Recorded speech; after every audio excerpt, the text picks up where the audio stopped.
முன்னிமை பொருளாதாரம். முதல்ல இந்த வேர்டை நான் யார் சொன்னான்னு சொல்லியிருப்பேன். Macro economic and micro economic அப்படின்ற வேர்டை முதல்ல சொன்னவர் யாரு?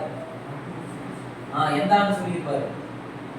அது இருக்குதா 1933. ஸோ நம்ம வந்து 1933 தான் ரேக்மன் ஃப்ரிட்ஜ் அப்படின்றவர் இந்த மேக்ரோ அப்படின்ற வேர்டை வந்து சொல்றாரு. அப்ப மேக்ரோ என்றால் அது பெரிய பொருளாதாரம் என்றும், மைக்ரோ என்றால் நுண்ணிம பொருளாதாரம் அப்படின்னு சொல்றாங்க.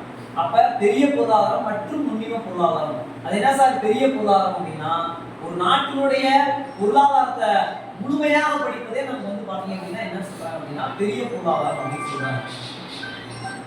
அதாவது பாத்தீங்க அப்படின்னா நம்ம வந்து ஒரு பொருளாதாரத்தை முழுமையாக படிக்கிறது தான் ஒட்டுமொத்த இதே பொருளாதாரம் தான் வந்து பாத்தீங்கன்னா அது பேரியல் பொருளாதாரம் சொல்லலாம். இது பெரிய பொருளாதாரம் சொல்லலாம் அல்லது பேரியல் அப்படின்னு சொல்லலாம். பேரியல் பொருளாதாரம், பேரியல்னா இன்னும் கரெக்டா தான் மேக்ரோ அப்படின்னு சொல்லுவாங்க. ஸோ பேரியல் பொருளாதாரம் அப்படின்னு சொல்றாங்க. அப்ப முன்னிமை அதாவது மைக்ரோ எக்கனாமிக் அப்படின்னு கேட்டீங்கன்னா ஒரு குடும்பத்துல இருக்கக்கூடிய அவருடைய பட்ஜெட் இதை பத்தி எல்லாம் படிக்கக்கூடிய படிப்பு தான் அவருடைய பர்சனல் இன்கமாக இருக்கும். இதையெல்லாம் வந்து படிக்கிறது தான் என்ன அப்படிங்கிறது மைக்ரோ எக்கனாமிக், அதாவது முன்னிமை பொருளாதாரம் அப்படின்னு சொல்றாங்க. ஸோ இதுல வந்து கேள்விகள்லாம் வராத அளவுக்கு